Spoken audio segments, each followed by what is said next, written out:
Este bloque de Economía Virtual es auspiciado por Cooperativa Universitaria, confiable, solvente y solidaria.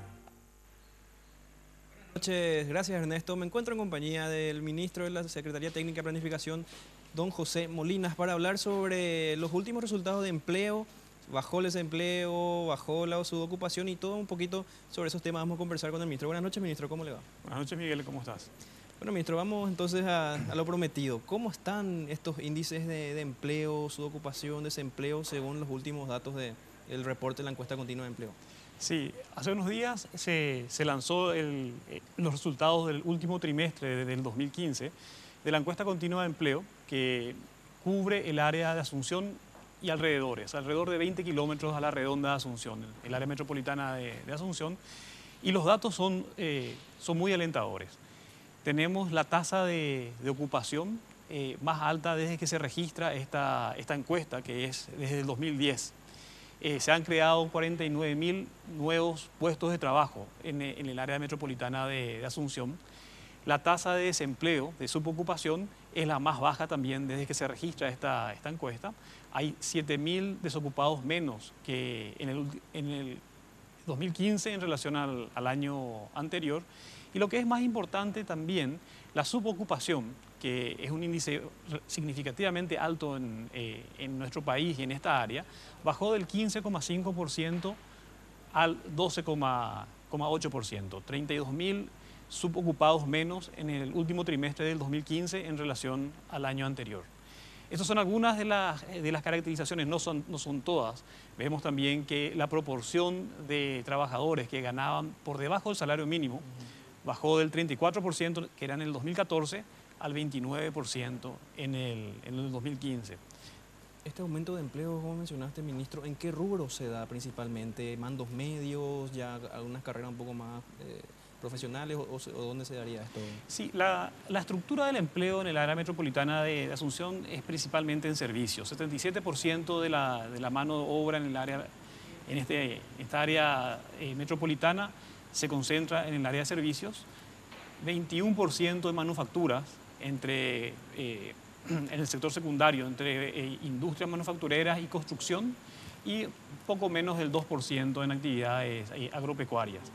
La mayor parte del empleo son asalariados, cerca del 61%, 31% es trabajadores por cuenta propia, y aproximadamente un poco más del 7% es empleo doméstico. En cuanto a esa, digamos, no sé, eterna, pero no es eterna, pero sí de larga data, diferencia que había entre las remuneraciones entre hombres y mujeres, por ejemplo, ministro, ¿hubo también alguna reducción en esa brecha? El empleo ha sido distribuido en forma igualitaria entre hombres y mujeres. En cuanto a las remuneraciones, eso es bastante testarudo la brecha. Hay una brecha significativa todavía entre remuneraciones de hombres y mujeres para igual número de años de escolaridad. En relación con los últimos años, como mencionaste, y si comparamos interanualmente con periodos anteriores, ¿esta sería la mayor reducción del desempleo y de subocupación en los últimos tiempos? Esta es la menor tasa de desempleo y la mayor tasa de ocupación desde que se registra la encuesta continua de empleo en el 2010. ¿A qué se debe este repunte, ministro, principalmente? ¿Dónde se da este énfasis? ¿Por qué se logran estos resultados tan alentadores, verdad? Bueno, Paraguay ha crecido en el 2015. En contraste, ha crecido más de 10 veces el promedio de la región. Y el empleo se asocia con el crecimiento económico. Eso es un primer factor importante. Un segundo elemento importante es que han habido políticas para formalizar el empleo y también el Estado ha eliminado remuneraciones por debajo del sueldo mínimo que ha tenido. Eso ha ayudado a disminuir el porcentaje de asalariados y de ocupados que ganaban por debajo del sueldo mínimo, lo cual disminuye el índice de subocupación. La subocupación se define por dos variables: aquellos que trabajan 30 horas y que quieren trabajar más, y aquellos que trabajan 30 horas o más pero ganan por debajo del sueldo mínimo. Cuando hay una mayor formalización y se eliminan las posiciones en el sector público que pagan menos el salario mínimo, Eso contribuye a la disminución del subempleo. Pero también hay otros factores estructurales, como la gente está más capacitada. Si comparamos el 2012 con el 2015, la tasa de escolarización en la media pasó de poco más del 50% a más del 70%. Entonces hay mayor calificación de la mano de obra. El Servicio Nacional de Promoción Profesional tiene ofertas para 160.000 jóvenes anualmente que se van capacitando en diversos oficios y actividades. Y esta mayor capacitación también aumenta la empleabilidad, aumenta la productividad del trabajo, y eso hace también que la tendencia sea hacia una mayor ocupación, un menor desempleo y una menor subocupación. ¿Hubo también mayor formalización en cuanto al seguro social, ministro? Aparte de la fuente de trabajo, digamos, ¿también ingresaron más personas al seguro social? En esta encuesta no estamos reportando ese indicador, y ahí es un área muy sensible con un déficit tremendo en el país. Los datos de la encuesta permanente de hogares que reportan los datos para todo el país nos señalan que solamente 2 de cada 10 trabajadores tienen seguro social.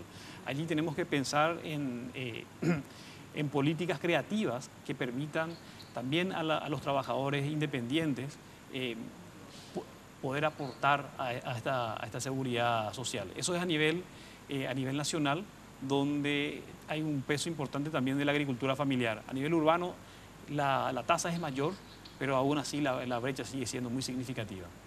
Mencionaste, ministro, la capacitación como factor principal para reducir el desempleo.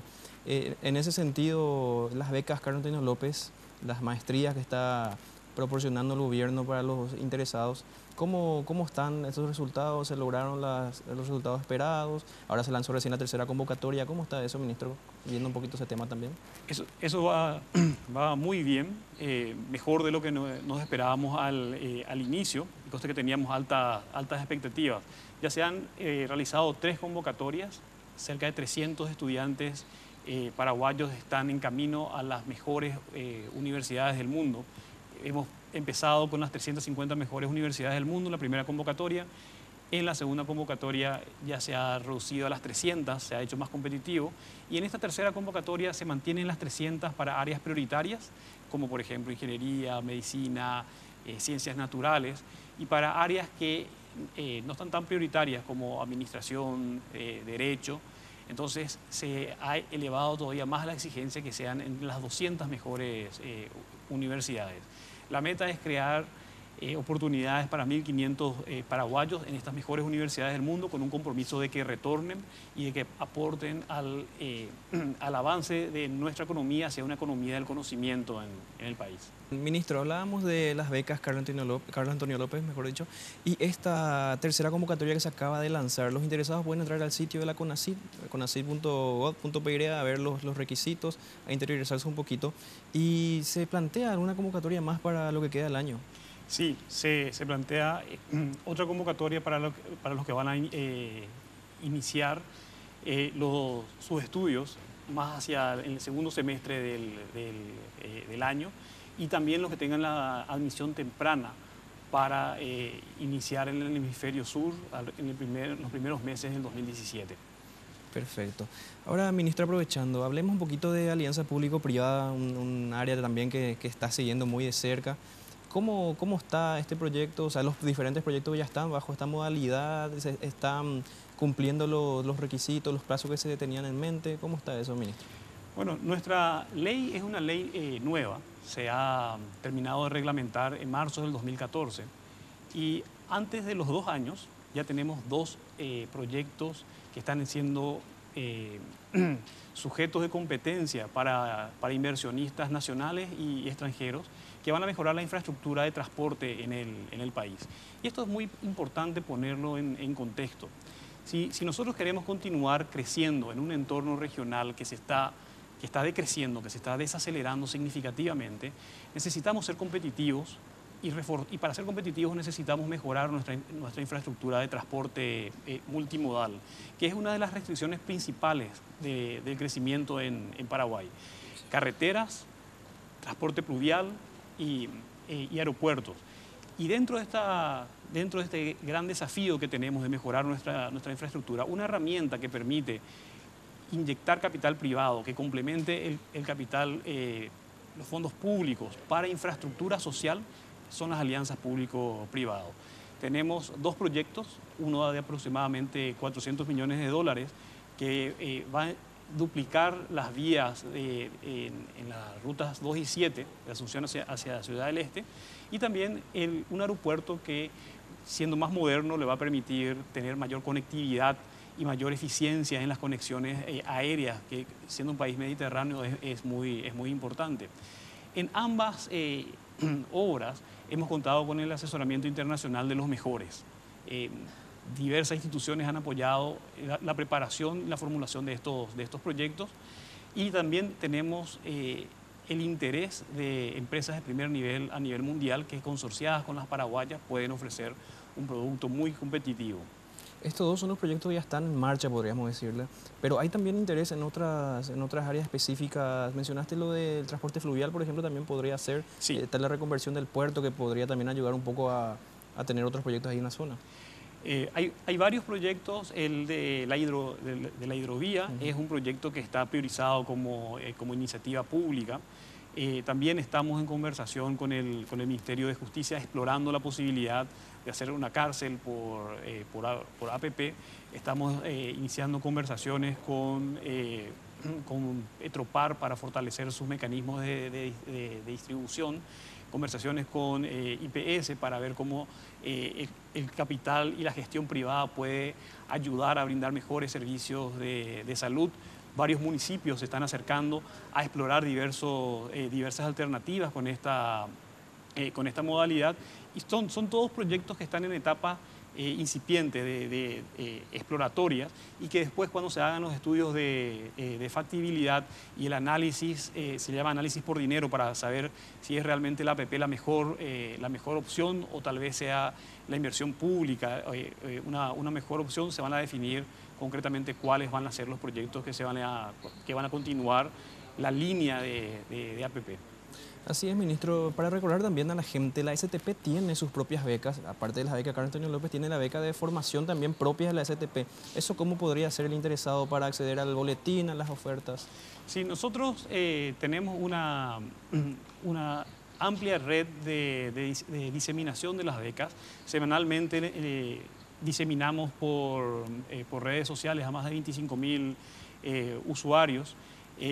Si uno entra, si envía un email a becas@stp.gov.pi, van a ver algunas becas de pregrado, otras becas de posgrado. Hoy, por ejemplo, se publicitaron y se distribuyeron las convocatorias para las becas de maestría y doctorado en Taiwán, y para las becas de la OEA, para cursos de capacitación de más corta duración en diversos países de Europa y de Asia, y también de la región. Un año con mucho trabajo, ministro. Así es. Muchísimas gracias por acompañarnos. Muchas gracias a vos. Muchas gracias, ministro José Molinas. Así cerramos la entrevista y vamos a la pausa. Enseguida venimos con más informaciones económicas.